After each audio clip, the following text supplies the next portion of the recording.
बच्चों, पिछली तासिका के समय हिंदी विषय को लेकर हमने हिंदी व्याकरण के बारे में जानकारी ली। इसमें संज्ञा, संज्ञा के भेद तथा सर्वनाम, सर्वनाम के भेद, विशेषण, विशेषण के भेद, चौथा क्रिया, क्रिया के भेद तथा क्रिया विशेषण अव्यय आदि के बारे में हमने क्या की जानकारी ली। और इसके ऊपर आपको एक होमवर्क यानी गृह कार्य भी दिया था, जैसे संज्ञा, संज्ञा के भेद, सर्वनाम, सर्वनाम के भेद, विशेषण, विशेषण के भेद, क्रिया, क्रिया के भेद तथा क्रिया विशेषण अव्यय के व्याख्या लिखकर एक एक उदाहरण दीजिए। ऐसा मैंने होमवर्क रूपी आपको पढ़ाई के लिए दिया था। शायद आप लोगों ने लिखा होगा, उसके ऊपर जानकारी ली होगी, आपने लिखा होगा। तो आज हम आगे बढ़ते हैं हिंदी व्याकरण के माध्यम से।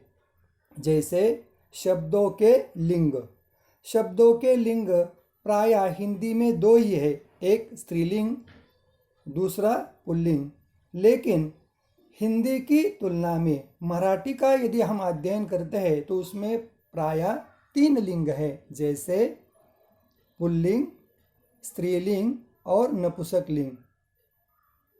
जैसे पानी, जमीन, शेतकरी आदि जो शब्द है वो मूर्ति, भगवान आदि शब्द नपुंसकलिंग के अंतर्गत आते हैं, क्योंकि जिस शब्द का बोध हम पुल्लिंग भी नहीं कर सकते और स्त्रीलिंग भी नहीं कर सकते, ऐसे शब्द मराठी में नपुंसकलिंग के माध्यम से पहचाने जाते हैं, जाने जाते हैं और उसका लेखन भी किया जाता है। तो आज हमारा छठा जो मुद्दा है शब्दों के स्त्रीलिंग, इसकी जानकारी आज हम क्या करेंगे, लेंगे। तो आगे बढ़ते हैं। छठा मुद्दा शब्दों के लिंग। लिंग शब्द संस्कृत भाषा का शब्द है। इस शब्द का अर्थ है चिन्ह, निशान या किसी एक संज्ञा का ही हो सकता है। जैसे लिंग शब्द संस्कृत भाषा का शब्द है, इस शब्द का अर्थ चिन्ह, निशान। यह चिन्ह, निशान किसी एक संज्ञा का ही हो सकता है। एक संज्ञा यानी सागर, स्वप्निल। स्त्रीलिंग शब्दों को देखा जाए तो ऋतुजा, स्नेहा। तो संज्ञा के माध्यम से हम क्या करते हैं, शब्दों के माध्यम से, नाम के माध्यम से उसका लिंग जानते हैं। संज्ञा तो हम किसी वस्तु, व्यक्ति, पदार्थ को कहते हैं। इनमें कुछ संज्ञाएं वस्तु, व्यक्ति, पदार्थ या तो पुल्लिंग यानी पुरुष जाति या स्त्रीलिंग यानी स्त्री जाति की हो सकती है। इस तरह शब्दों के लिंग जानते समय हम जिस शब्द से पुरुष जाति का बोध होता है उस शब्द को पुल्लिंगी शब्द कहते हैं या फिर पुरुष जाति के शब्द कहा जाता है। जिस शब्द से स्त्रीलिंग शब्द का बोध होता है उसे स्त्रीलिंगी शब्द कहते हैं। इस तरह से भाषा सीखते समय हम स्त्रीलिंग, पुल्लिंग आदि शब्दों का ज्ञान लेते हैं और उस प्रकार वाक्य की रचना करते हैं, क्रिया की रचना करते हैं। जैसे हिंदी में संज्ञा के लिंग दो ही माने जाते हैं, उदाहरणार्थ पुल्लिंग। अब पुल्लिंग वाले शब्द घोड़ा, राजा, कुत्ता, पुत्र, चाचा, नाना, ये सब आदि पुल्लिंग शब्द है। अब स्त्रीलिंग शब्द जैसे घोड़ी, रानी, कुत्ती, पुत्री, चाची, नानी आदि शब्द स्त्रीलिंगी का बोध कराते हैं। इस तरह से हम लेखन करते समय इन शब्दों के लिंग पहचानते हैं, उसके अनुसार वाक्य रचना करते हैं और लिखते भी हैं। अब आगे का जो मुद्दा है, जैसे शब्दों के वचन। शब्दों के वचन जैसे एक वचन और दूसरा प्रकार है बहुवचन। शब्दों के वचन, इसकी डेफिनेशन, व्याख्या। वाक्य में जो संज्ञा, सर्वनाम, विशेषण तथा क्रिया के जिस रूप से संख्यात्मक जानकारी प्राप्त होती है उसे वचन कहते हैं। शब्दों के वचन, वाक्य में जो संज्ञा, संज्ञा यानी क्या, नाम, और नाम के बदले जो शब्द इस्तेमाल करते हैं ना, उसे हम क्या कहते हैं, सर्वनाम। और सर्वनाम की जब विशेषता बताते हैं वो होता है विशेषण। शब्दों के वचन पहचानते समय वाक्य में जो संज्ञा, सर्वनाम, विशेषण तथा क्रिया के जिस रूप से संख्यात्मक जानकारी प्राप्त होती है उसे वचन कहते हैं। जैसे 1 रुपया, अनेक रुपये। वाक्य में जो संज्ञा, सर्वनाम, विशेषण तथा क्रिया के जिस रूप से संख्यात्मक जानकारी प्राप्त होती है उसे वचन कहते हैं।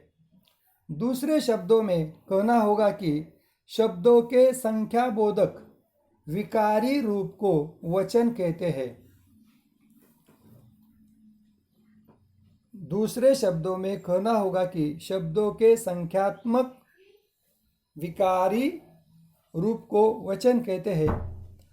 अंग्रेजी की तरह हिंदी में भी 2 ही प्रकार के वचन होते हैं, जैसे एक वचन और बहुवचन। अब इस एक वचन का भी एक उदाहरण हम लेंगे और बहुवचन का भी उदाहरण हम लेंगे। जैसे एक वचन, सुचित्रा घर में है। देखो, सुचित्रा घर में है, घर में है लेकिन कौन है, सुचित्रा अकेली है, एक वचन। दूसरा वाक्य बहुवचन का, बच्चे घरों में खेलते हैं। देखो, बच्चे कहाँ खेलते हैं, घरों में। कितने हैं, बच्चे, यहाँ पे बच्चा नहीं है, बच्चे, बच्चे यानी अनेक वचन, उसे हम क्या कहते हैं, बहुवचन। इस तरह से हम हिंदी का लेखन करते समय, हिंदी की वाक्य रचना करते समय संज्ञा, सर्वनाम, विशेषण तथा क्रिया के जिस रूप से हमें संख्यात्मक जानकारी प्राप्त होती है उसे वचन कहते हैं। वचन के 2 प्रकार, एक वचन और दूसरा बहुवचन। एक वचन का उदाहरण सुचित्रा घर में है और बहुवचन का उदाहरण बच्चे घरों में खेलते हैं। आगे बढ़ते हैं हम। जैसे एक वचन के शब्द पहिया, पहिया यानी गाड़ी का चक्का, पहिया, बच्चा, घोड़ा, बुढ़ा, कुत्ता आदि शब्द है, एक वचन के शब्द है। अब बहुवचन करेंगे हम इसका, एक वचन का बहुवचन करेंगे। पहिए, बच्चे, घोड़े, बुढ़े, कुत्ते आदि। इस तरह से हिंदी में एक वचन का बहुवचन करते हैं और कभी कभी बहुवचन शब्द दिया जाता है तो उसका हम क्या करते हैं, एक वचन रूप लिखते हैं। अब इसमें अपवादात्मकता की दृष्टि से कुछ शब्द ऐसे भी है जिसका जिक्र हम एक वचन और बहुवचन एक ही होता है, उनमें विकार उत्पन्न नहीं होते। विकार यानी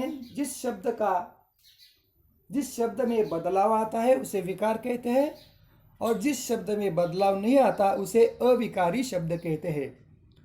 तो एक वचन और बहुवचन करते समय कुछ ऐसे भी शब्द होते हैं जिसका एक वचन और बहुवचन एक ही होता है, जिनमें विकार उत्पन्न नहीं होते। उदाहरणार्थ दादा, कर्ता, नेता, योद्धा, दाता, पिता, नाना, राजा आदि, ये शब्द एकवचन और बहुवचन की दृष्टि से इसमें विकार यानी बदलाव नहीं होता है। आगे बढ़ते हम। पुल्लिंग आकारांत शब्दों को छोड़कर बाकी मात्राओं से युक्त पुल्लिंग शब्दों के एकवचन और बहुवचन एक जैसे ही होते हैं। एकवचन आकारांत शब्द हाथी, बैल, विद्वान, पर्वत, साधु, देव, और वही शब्द बहुवचन में यानी एकारांत में हाथी, बैल, विद्वान, पर्वत, साधु, देव आदि। तो आगे के पन्ने पे बढ़ते हैं हम। जैसे शब्दों के लिंग, इसकी जानकारी लेने के बाद शब्दों के वचन, और उसके आगे बढ़ते हैं। उपसर्ग और प्रत्यय। देखो आगे जो 8वां मुद्दा जिसका स्पष्टीकरण व्याकरण की माध्यम से हम करने जा रहे हैं, उपसर्ग और प्रत्यय। देखो बहुत ही सरल सीधी सी व्याख्या है उपसर्ग की। जैसे मूल शब्द के पहले आने वाले अक्षरों को उपसर्ग कहते हैं। देखो कितना आसान है। उपसर्ग मूल शब्द के पहले आने वाले अक्षरों को उपसर्ग कहते हैं। अथवा दूसरी व्याख्या, जो शब्दांश के प्रारंभ में जुड़कर उनके अर्थ में भी परिवर्तन लाते हैं वे उपसर्ग होते हैं।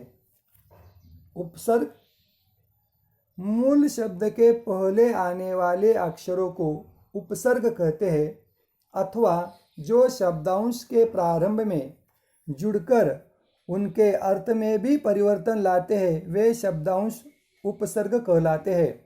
जैसे यहाँ पे मैंने जिन शब्दों को उपसर्ग लगा है वो शब्द मैं यहाँ आपको पढ़ के सुनाता हूँ। देखिए उपसर्ग के अंतर्गत उपसर्ग जैसे प्र उपसर्ग है। अब ये प्र उपसर्ग 3 शब्दों को लगाया है। जैसे भाव, भाव के पहले प्र शब्द हो गया प्रभाव।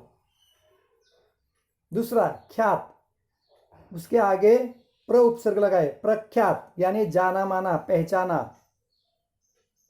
प्रसिद्धि वाला। प्रभाव यानी रोप दोप।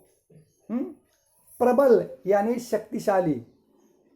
बल शब्द के पहले प्र उपसर्ग लगाए तो प्र उपसर्ग लगने के बाद इन्हीं शब्दों को अर्थ प्राप्त होता है। जैसे शब्द प्रभाव, प्रख्यात, प्रबल। अब आप इस उपसर्ग को लगाने के बाद जो शब्द बनते हैं वो आपके सामने है। अपशब्द, अपयश और अपमान। देखो उपसर्ग और प्रत्यय से शब्दों को अर्थ मिलता है और उस शब्द के अर्थ वाले शब्दों को हम क्या करते हैं उसका वाक्य में इस्तेमाल करते हैं। जैसे अब इस 3 शब्दों को जब आप उपसर्ग लगा है,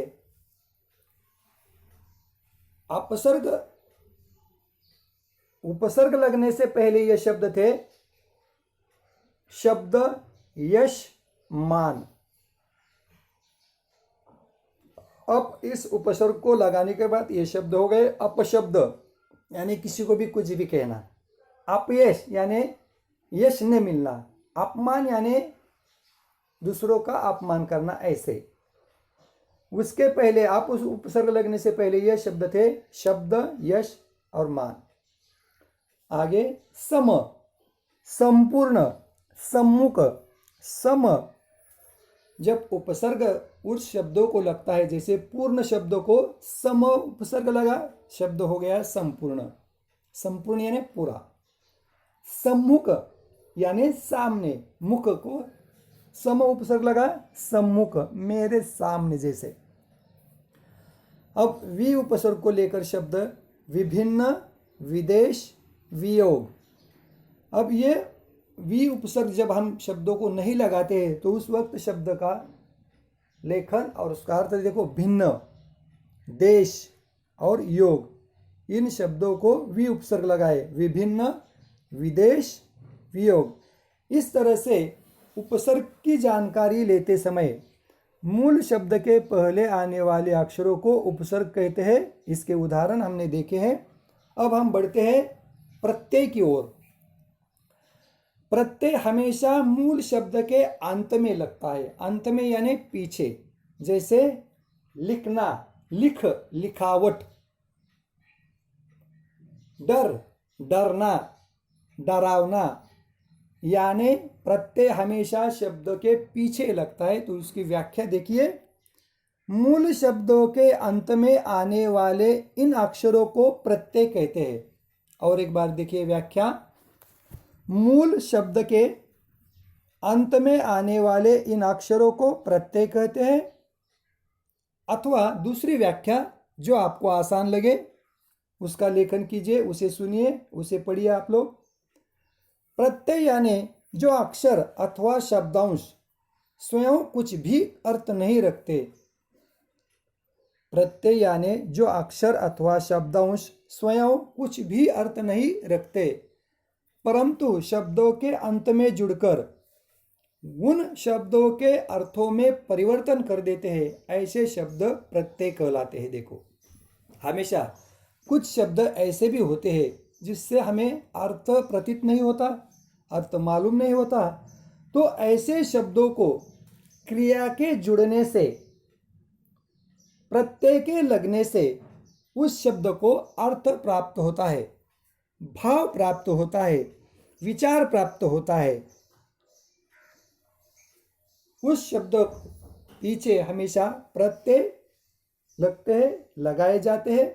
जैसे अब यहाँ पे मूल शब्द है उड़, उसके लिए प्रत्यय है आन, उड़ान। उड़ान का मतलब है उड़ना, हवा में उड़ना। जैसे हवाई जहाज उड़ता है, पक्षी उड़ते, वैसा। लड़ना, मूल शब्द क्या है यहाँ पे? लड़, धातु शब्द लड़, उसको प्रत्यय लगाए आई। लड़ना, लड़ाई। मूल शब्द लड़, प्रत्यय आई, लड़ाई, और क्रिया हो गई लड़ना। जैसे भारत पाकिस्तान के समय हमारे कितने नौजवान पाकिस्तानी सैनिकों से लड़ते हैं, उन्हें परास्त करते हैं, वो लड़ाई, घर वाली नहीं। जैसे घबर, घबराना। अब मूल शब्द क्या है? धातु रूपी शब्द दिया है हमें घबर। घबर का मतलब कुछ इसमें से अर्थ प्रतीत नहीं होता है। उसको जब प्रत्यय लगता है घबराहट, आहट जब प्रत्यय लगता है तो शब्द होता है घबराहट। घबराहट यानी घबराना। जैसे हम रास्ते से चलते एकाएक बीच में यदि सांप आता है ना, तो उसे देख के हम क्या करते हैं? घबराते हैं। घबराहट उत्पन्न होती है हमारे शरीर में, हम देखकर उसे क्या करते हैं? चौकन्ने हो जाते हैं, घबराते हैं, घबराते हैं। तो घबर व प्रत्यय आहट लगने के बाद शब्द होता है घबराहट, और क्रिया होती है घबराना। जैसे कभी कभी पिताजी और माताजी की मार की वजह से हम क्या करते हैं? घबराते हैं। लग, उसके लिए प्रत्यय लगाए आव, लगाओ। लगाओ यानी लगन, लगना, प्रेम भाव जताते हैं ना उस वक्त। कभी कभी गिरते समय उससे भी हमें क्या होता है? घाव होता है, लगता है। लिख, लिख के लिए शब्द आ गया है, प्रत्यय आ गया है आवट, लिखावट। लिखावट यानी लिखना। इस तरह से प्रत्यय और उपसर्गों की जानकारी जब हम लेते हैं, उस समय हमें शब्दों को अर्थ प्रदान करने के लिए उपसर्ग और प्रत्यय लगाए जाते हैं। जैसे यहाँ पे उदाहरण दिए मैंने। मूल शब्द उड़, उसके लिए प्रत्यय है आन, शब्द हो गया उड़ान। उड़ान यानी उड़ना। मूल शब्द लड़, उसके लिए प्रत्यय आई, लड़ाई। लड़ाई यानी लड़ना, जंग। मूल शब्द है घबर, घबर के लिए आहट प्रत्यय लगता है, शब्द होता है भाववाचक कृदंतु उसका घबराहट। घबराहट यानी घबराना। लग, लगाव, लगाव यानी लगना। कभी घाव रूपी भी लगना होता है, और कभी प्रेम रूपी भी हम क्या करते हैं? एक दूसरे से लगाव रखते हैं, प्रेम बरतते हैं, सहायता करते हैं, एक दूसरे को समझ के लेते हैं। लिख, उसके लिए प्रत्यय आवट, लिखावट, लिखना। आदि शब्दों में हम क्या करते हैं? उपसर्ग और प्रत्यय लगाकर उस शब्दों का लेखन करते हैं। अब आगे का मुद्दा देखिए, शब्दार्थ। हिंदी और मराठी का जब अध्ययन हम करते हैं या फिर किसी भी भाषा का अध्ययन करते हैं तो उस भाषा का शब्द भंडार हमारे पास होना जरूरी है। जैसे पर्यायवाची शब्द, जिसे कहा जाता है समानार्थी शब्द, सिनोनिम वर्ड्स, विरुद्धार्थी शब्द, विपरीतार्थक शब्द, विलोमार्थी शब्द, एंटोनियम वर्ड्स, ऐसे हम क्या करते हैं, उसका उच्चारण करते हैं, शब्दों का अर्थ लेते हैं। किसी भी भाषा को बोलने के लिए उसके शब्दार्थ, उसके व्याकरण के नियम, जैसे कर्ता, कर्म, क्रिया, विशेषण, भाववाचक विशेषण, शब्दों के लिंग, उपसर्ग, प्रत्यय आदि बातों की ओर हमें क्या होता है, व्याकरण के माध्यम से ध्यान देना पड़ता है। तब कहीं जाकर वो भाषा हमें सीखने के लिए आसानी होती है और उस भाषा के प्रति हमारा प्रेम बढ़ता है, लगाव बढ़ता है। अब हम शब्दार्थ देखेंगे। पर्यायवाची शब्द, उसे हम समानार्थी शब्द भी कहते हैं। जैसे यहाँ पे कुछ शब्द उदाहरण के लिए मैंने लिखे हैं। अपमान, अपमान यानी क्या, तिरस्कार करना। अहंकार, अहंकार यानी घमंड। आनंद, आनंद यानी हर्ष। घर, घर यानी क्या, गृह। जैसे गृहपाठ होमवर्क के लिए आप लोग गृह लिखते हैं ना, गृह, हो। तालाब, तालाब यानी सरोवर। धरती यानी भूमि। दिवस यानी दिन। पवन यानी वायु आदि शब्दों में हम क्या करते हैं, हमारे सुविधा के अनुसार जिस भाषा के माध्यम से हम लेखन करते हैं उसी भाषा के पर्यायी शब्दों का हम क्या करते हैं, लेखन करते हैं, बताते हैं। इसलिए पर्यायार्थी यानी समानार्थी शब्दों का भी ज्ञान हमें आवश्यक होता है। जैसे अपमान, अपमान यानी तिरस्कार। अहंकार यानी घमंड। आनंद यानी हर्ष। घर यानी गृह। तालाब यानी सरोवर। धरती यानी भूमि। दिवस यानी दिन। पवन यानी वायु आदि शब्द ये पर्यायवाची शब्द है, जिसे हम समानार्थी शब्द कहते हैं। आगे बढ़ते हैं। विलोमार्थी शब्द, विलोमार्थी शब्दों को विपरीतार्थक शब्द भी कहा जाता है, विरुद्धार्थ शब्द भी कहा जाता है। जैसे अपेक्षा, अपेक्षा यानी उपेक्षा करना। कभी कभी हम क्या करते हैं, किसी को भी कुछ भी बोलते हैं, उसके मत का अनादर करते हैं और उसकी अपेक्षा बेचारी क्या हमारे प्रति अच्छी होती है, लेकिन हम क्या करते हैं, उसकी उपेक्षा करते हैं। अपेक्षा का विलोमार्थी यानी विरुद्धार्थी शब्द उपेक्षा। अनिवार्य, अनिवार्य यानी क्या है, कंपलसरी, उसका विपरीतार्थक विरुद्धार्थी शब्द ऐच्छिक। अनिवार्य के लिए ऐच्छिक। अब आगे का शब्द आदर, आदर यानी रिस्पेक्ट और उसका विरुद्धार्थी शब्द अनादर। आरंभ, आरंभ यानी शुरुआत, जैसे अंग्रेजी में हम कहते हैं स्टार्ट और उसका विलोमार्थी विरुद्धार्थी शब्द अंत, एंड। स्टार्ट, एंड, आरंभ, अंत। जीवन, मृत्यु, जीवन उसका विरुद्धार्थ मरण, मृत्यु। उदय, अस्त, जैसे सूरज का सूर्योदय होता है, सूर्यास्त होता है, वो उदय, उसका विरुद्धार्थ अस्त। दयालु, उसका विरुद्धार्थ निर्दयी आदि शब्दों के हम क्या करते हैं, विरुद्धार्थी यानी विपरीतार्थक शब्द या फिर विलोमार्थी शब्द लिखते हैं। जैसे अपेक्षा का उपेक्षा, अनिवार्य ऐच्छिक, आदर अनादर, आरंभ अंत, जीवन मरण, उदय अस्त, दयालु निर्दय आदि शब्द। अब शब्दार्थ के अंतर्गत तीसरा जो महत्वपूर्ण है, जिसका उच्चारण हम क्या करते हैं, हिंदी लिखते समय बोलते समय करते हैं, लेकिन हमें कभी कभी वो शब्द सूझता नहीं है। जैसे शब्द एक लेकिन उसके अर्थ अनेक, कई बार ऐसा होता है, शब्द एक ही होता है लेकिन उसे हम क्या करते हैं, हमारे हिसाब से हम उसका अर्थ लेते हैं। ऐसे शब्दों की ओर भी हमें पढ़ाई करते समय ध्यान देना जरूरी होता है। जैसे शब्द एक अर्थ अनेक, ऐसे भी बहुत सारे शब्द है, लेकिन उसमें से कुछ शब्द मैं आपके सामने रखता हूँ। अंतर, अंतर यानी भेद, फर्क, फर्क करना। अवसर, अवसर यानी मौका। अवधि यानी अंतर। इस शब्द का मूल शब्द जो है, इसका अर्थ हम क्या करते हैं, अनेक अर्थों से ले सकते हैं। जैसे वाक्य रचना करते समय,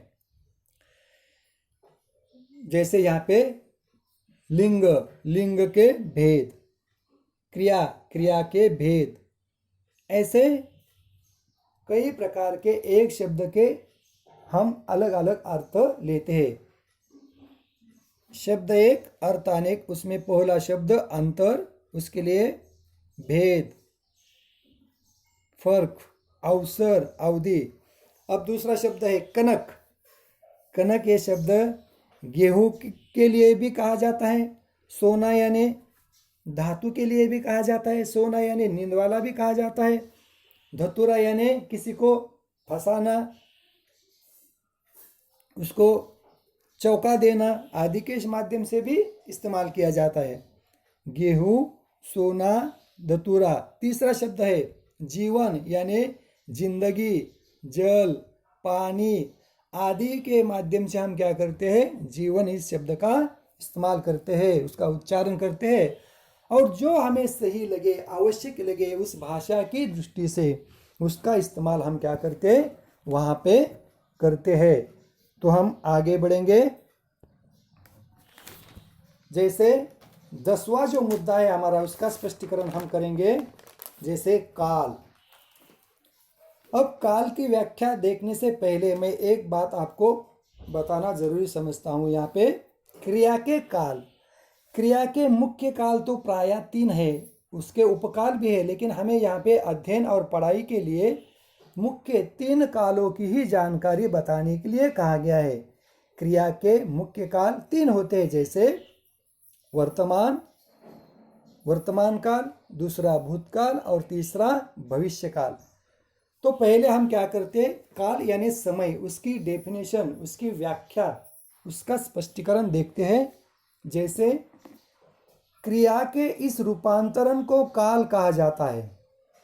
देखो, क्रिया के इस रूपांतरण को काल कहा जाता है, जिससे क्रिया के व्यापार का समय और उसकी पूर्ण अथवा अपूर्ण अवस्था का बोध होता है। देखो, भाषा का अध्ययन करते समय हम क्या करते हैं, वो का वाक्य किसने, किस समय, किस लिए लिखा है, इसकी जानकारी हम क्या करते हैं, काल के माध्यम से समझते हैं। जैसे मैंने उसकी डेफिनेशन, व्याख्या यहाँ पे लिखी है।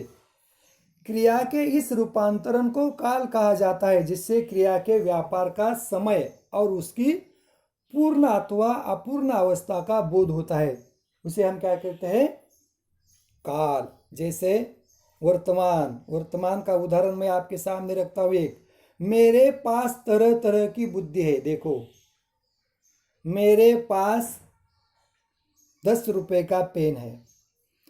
आदि शब्द हम क्या करते हैं, जो चीज है मेरे सामने है, चल रही है, घट रही है, जिससे मैं लिख रहा हूं अभी, उस समय वर्तमान काल होता है। जैसे जब वक्ता बोलता है, लिखता है, वही समय वर्तमान काल माने जाते हैं। जैसे मैं अब आपके सामने बोल रहा हूं वर्तमान काल में, आप सुन रहे हैं। जब वक्ता बोलता है, लिखता है, वही समय वर्तमान काल माना जाता है। और वक्ता के बोलने का पहला काल जो होता है ना, वो भूतकाल होता है। और वक्ता लिखता है, उसके बाद का जो काल होता है ना, वो भविष्य काल होता है।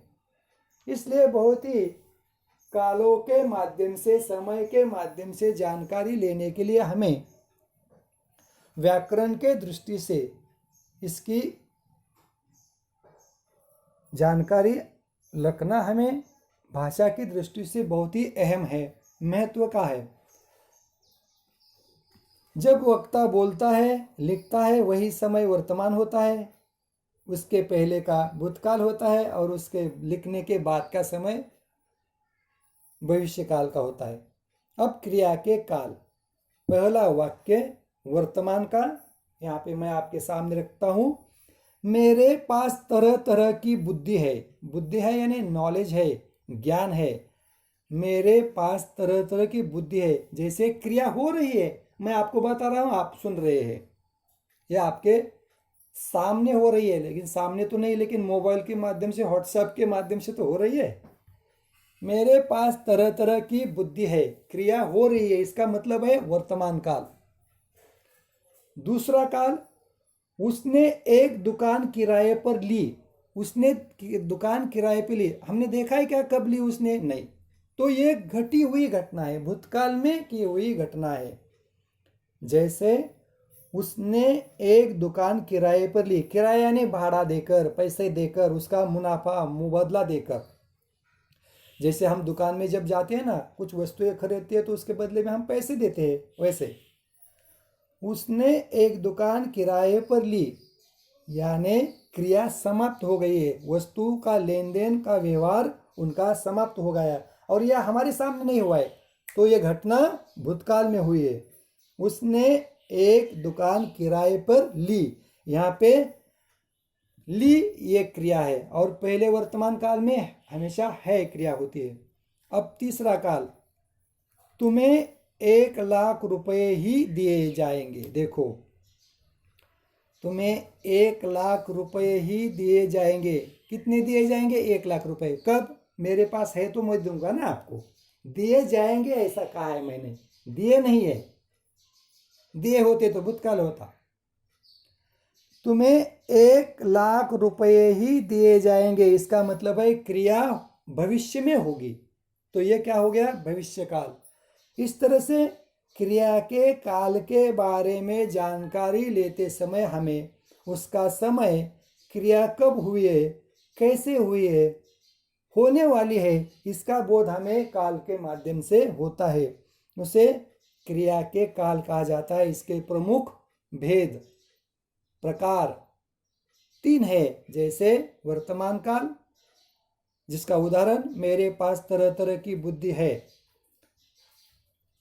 भूतकाल, क्रिया समाप्त हो गई है, उसका उदाहरण उसने एक दुकान किराए पे ली।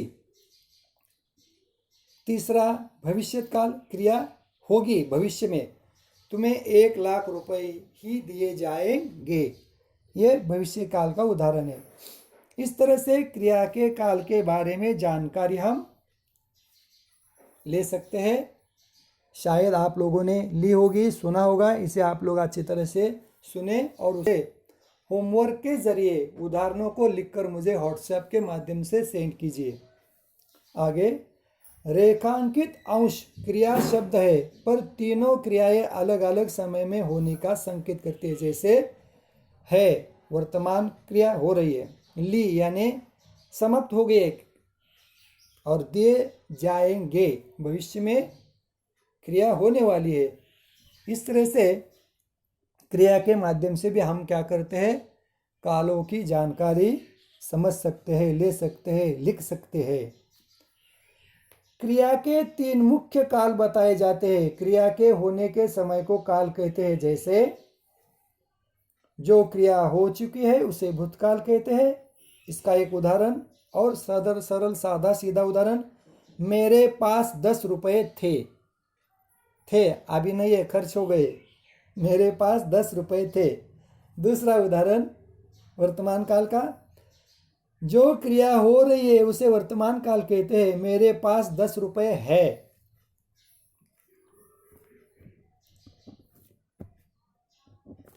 और तीसरा उदाहरण, जो क्रिया हो रही है उसे वर्तमान काल कहते हैं। जैसे इसका उदाहरण, मेरे पास 10 रुपए है। तीसरा उदाहरण, जो क्रिया आगे होगी उसे भविष्य काल कहते हैं। जैसे आपको 10 रुपए दिए जाएंगे, मेरे पास है तो मैं दूंगा, वरना नहीं, ऐसे दिए जाएंगे, है, थे आदि के माध्यम से, यानी क्रिया के माध्यम से हम उन काल की जानकारी ले सकते हैं। तो आंकड़ा, आगे का जो मुद्दा है हमारा 11वां, मराठी में उसे हम आंकड़ा कहते हैं। मुहावरे और उनका सार्थक वाक्यों में प्रयोग कीजिए। मुहावरे यानी कम समय में हम क्या करते हैं? ज़्यादा से ज़्यादा बात अच्छी तरह से लोगों के सामने रखने के लिए लिखने के लिए मुहावरे और कहावतों का उपयोग हम करते हैं। जैसे मुंह में पानी आना, देखो मुंह में पानी आना इसका मतलब है लालच निर्माण होना। जैसे लड़कियां इमली को देखकर उनके मुंह में पानी आता है, लालच निर्माण होता है उसे खाने का। लड़कों क्या करते हैं, दिवाली के उत्सव में, पर्व में, आनंद में जब लड्डू देखते हैं तो उनके मन में उस लड्डू को खाने का लालच निर्माण होता है। ऐसे मुंह में पानी आना उसका अर्थ है लालच होना। अब इसका वाक्य में उपयोग देखिए। पेड़ पर लटकते हुए कच्चे आम देखकर लड़कियों के मुंह में पानी आया। देखो, पेड़ पर लटकते हुए कच्चे आम देखकर लड़कियों के मुंह में पानी आना या फिर आया।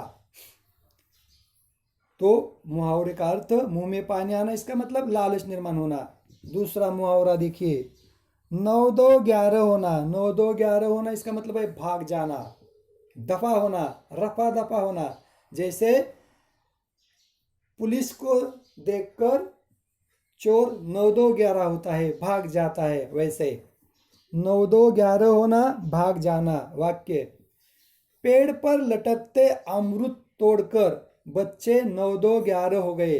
अमरूद का मतलब है पेरू मराठी में, जिसे हम खाते हैं, और ये औषधि भी होता है।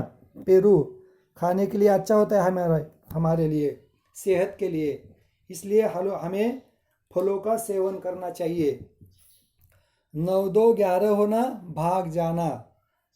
पेड़ पर लटकते अमरूद तोड़कर बच्चे 9-2-11 हो गए। कभी कभी हम करते हैं ऐसा, बाग बगीचे में जाने के बाद घूमने के लिए जाते हैं तो किसी फल को देखकर, फूल को देखकर हम क्या करते हैं, इधर उधर देखते हैं, कोई हमें देखे ना तो हम क्या करते हैं, झट से उस फल को या फिर फूल को लेते हैं। लेकिन ऐसा करना बहुत बुरी बात है, क्योंकि किसी को पूछे बिना किसी की वस्तु को हाथ लगाना, फूलों को तोड़ना, आम को लेना, वस्तु को लेना, ये बहुत गलत बात है। फिर उसे चोरी कहा जाता है। ऐसा नहीं करना चाहिए हमें। आगे देखो, गले लगाना, प्रेम से मिलना। गले लगाना यानी प्रेम से मिलना। जैसे कक्षा में प्रथम क्रमांक आने पर पिताजी हमें गले लगाते हैं, प्रेम से, प्यार से। गले लगाना, प्रेम से मिलना। वाक्य देखिए, इसका अर्थ, इसका मुहावरों का वाक्य में प्रयोग। अपना मित्र बहुत दिनों के बाद मिलने पर दोनों ने एक दूसरे को गले लगाया। देखो, गले लगाना, प्रेम से मिलना, उसका प्रयोग मुहावरों का वाक्य में। अपना मित्र बहुत दिनों के बाद मिलने पर दोनों ने एक दूसरे को गले लगाया। चौथा, फूलाना समाना। फूलाना समाना इसका मतलब है आनंदित होना। देखो, कई बार हमें ऐसा होता है, हमारे माताजी और पिताजी, माताजी यदि खाने के लिए कुछ अच्छा, जो हमें मन को अच्छा लगता है, सेहत के लिए अच्छा होता है, ऐसा पदार्थ जब हमें देती है ना माँ, तो हम क्या होते हैं, आनंदित, फूले नहीं समाते। पिताजी नए कपड़े लाते हैं, उस वक्त हम क्या करते हैं, उसे देखकर फूले नहीं समाते। फूलाना समाना, बहुत आनंदित होना। वाक्य देखिए, पिताजी नए कपड़े लेकर आए। पिताजी नए कपड़े लेकर आए हैं, यह सुनकर बच्चों की खुशी का ठिकाना न रहा। पिताजी नए कपड़े लेकर आए, यह सुनकर बच्चों की खुशी का ठिकाना न रहा। क्योंकि इतने आनंदित हो गए, जैसे दिवाली के समय, त्योहार के दिनों में जब हमें नए नए कपड़े पहनने के लिए दिए जाते हैं, उसे देखकर हम क्या करते हैं, फूले नहीं समाते। इतना आनंद, हर्ष, उल्लास से हम क्या करते हैं, आनंदित होते, गदगद हो उठते। ऐसा। पांचवा, कहीं का न रहना यानी बर्बाद हो जाना। कहीं का न रहना यानी बर्बाद हो जाना। वाक्य देखिए, इस मुहावरे का वाक्य में उपयोग। बाढ़ के कारण गांव और गांव वाले कहीं के न रहे, बाढ़, बाढ़ यानी क्या है, जिसे मराठी में हम पूर कहते हैं। जब अतिवृष्टि होती है, ज़्यादा बारिश होती है, जोर की बारिश होती है, तब सब तरफ चारों ओर पानी ही पानी होता है। सब पानी के बाढ़ की वजह से तहस नहस हो जाता है। कहीं का न रहना, बर्बाद हो जाना, इसका इस मुहावरे का वाक्य में उपयोग। बाढ़ के कारण गांव और गांव वाले कहीं के न रहे। इस तरह से मुहावरों का वाक्य में प्रयोग करते समय उसका अर्थ लिखकर उसको हमें वाक्य में लिखना होता है। इससे हमें हमारी उस भाषा के प्रति लगाव बढ़ता है, ज्ञान मिलता है और अच्छी तरह से उसकी हम क्या करते हैं, लिखाई लेखन करते हैं। अब मुहावरे के बाद कहावतें की ओर बढ़ेंगे हम। कहावतें यानी मराठी में मनी कहा जाता है उसे। जैसे 100 सुनार की एक लोहार की।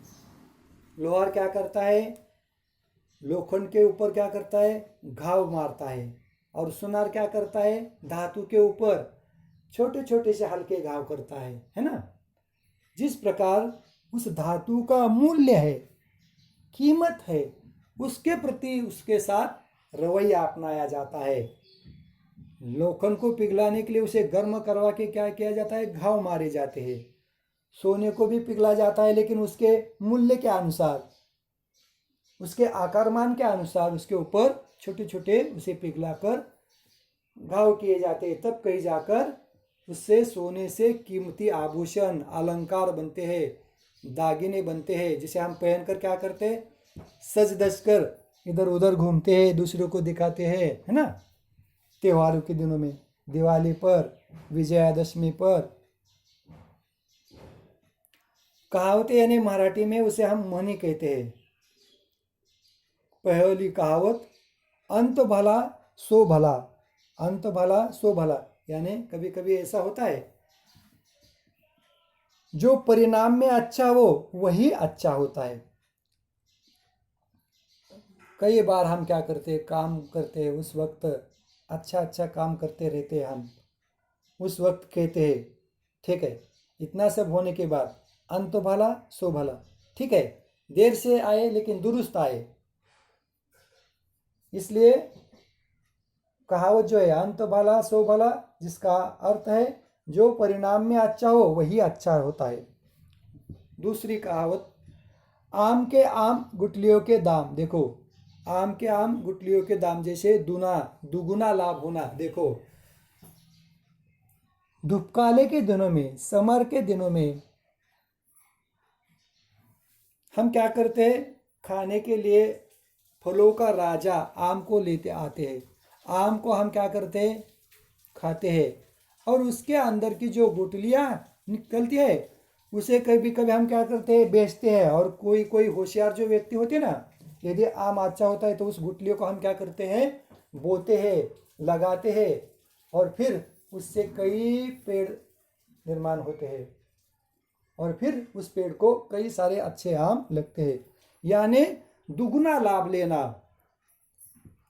आम के आम गुठलियों के दाम, दुगुना लाभ होना। काला अक्षर भैंस बराबर। देखो, बिल्कुल अनपढ़ गंवार व्यक्ति जब होता है ना, तो उसे हम कहते हैं निरक्षर व्यक्ति को। वैसे तो हमें निरक्षर व्यक्ति को साक्षर करना होता है, लेकिन हम क्या करते हैं, उसे बेचारे को कुछ भी कहते हैं पढ़ाई करते समय, है तुम्हें कुछ नहीं आता। तो उसके लिए ये कहावत है, ये काला अक्षर भैंस बराबर, बिल्कुल अनपढ़ गंवार होना।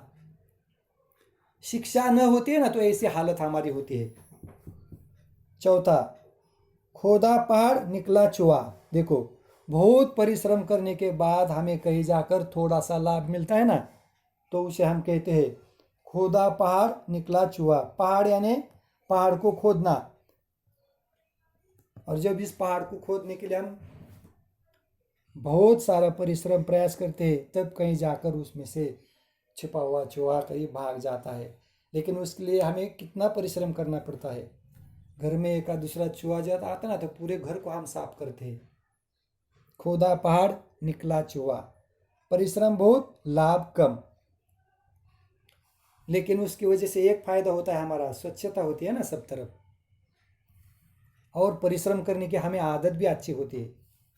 पांचवे, जैसी करनी वैसी भरनी, कर्म के अनुसार फल की प्राप्ति। देखो हम बहुत बार छात्रों को कहते हैं जैसा करोगे वैसा भरोगे, अच्छी पढ़ाई करोगे तो उसका लाभ अच्छा ही होगा, अच्छा कार्य करोगे तो उसके फल अच्छे ही मिलेंगे।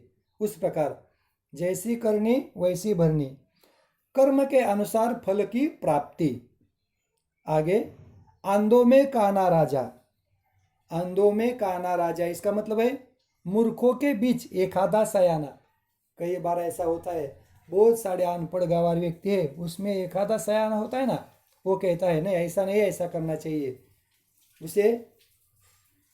तो इस कहावत के माध्यम से मूर्खों के बीच एक आधा सयाना, आंधों में काना राजा, जैसे मराठी में वासरात लंगडी गाय शहाणी,